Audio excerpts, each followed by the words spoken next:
You get paid.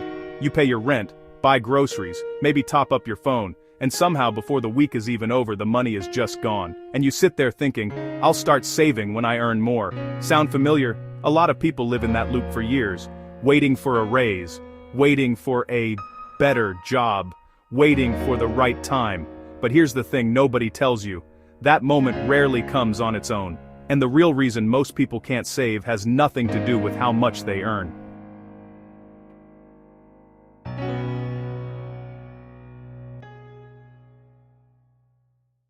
There's this widely believed idea that saving is something only people with enough money can do, that if you're living paycheck to paycheck, saving is basically impossible.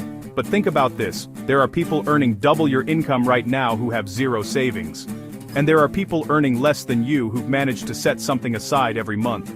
The difference isn't the number on their paycheck, it's the system they use, or don't use. Saving on a low income isn't about having leftover money at the end of the month, because if you wait for leftovers, they almost never appear. It's about changing the order of things. Most people spend first and try to save what's left. Flip that completely.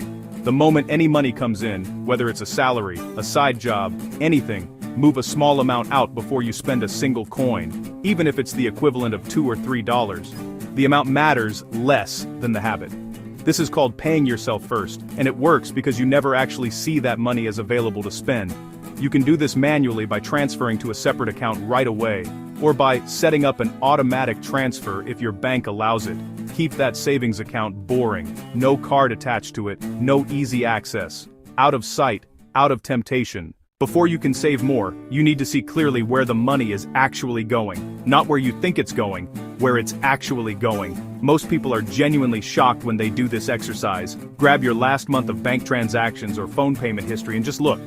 No judgment, just observation. You'll almost always find invisible spending. Small automatic subscriptions, apps you forgot you signed up for, delivery fees that quietly add up, or a daily habit that feels tiny, but multiplies across a month. You're not cutting out joy, you're just making sure you actually chose those expenses consciously. Cancel what you don't use, reduce what you can. Even trimming $5 or $10 a week gives you something real to work with. Here's the one that surprises most people. Sometimes the fastest way to save more money is to spend money up front. Hear me out. Buying cheap things that break quickly or that you end up replacing costs you more in the long run. A slightly better quality pair of shoes that lasts 3 years is almost always cheaper than buying a cheap pair 3 times in that same period. The same logic applies to food. Buying basic ingredients and cooking simple meals at home, even occasionally, not every day, saves significantly more than buying the cheapest fast food option every time. It doesn't need to be complicated cooking.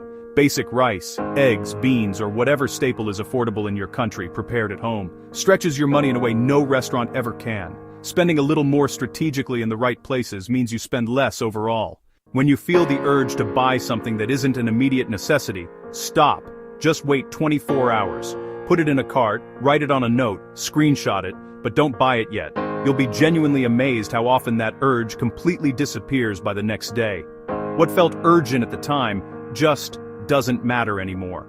This one tiny pause has probably saved people more money than any budgeting app ever built. It interrupts the emotional side of spending and gives your rational thinking a chance to catch up. Most impulse purchases are decisions made in the moment, and moments pass. Vague saving doesn't stick.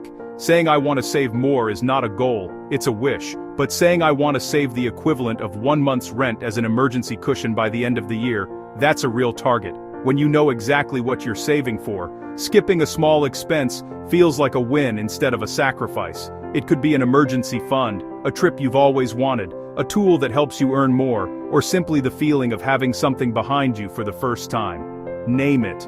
Write it somewhere, you'll see it. That emotional connection to the goal is what keeps the habit alive when your motivation dips. So let's bring it all back.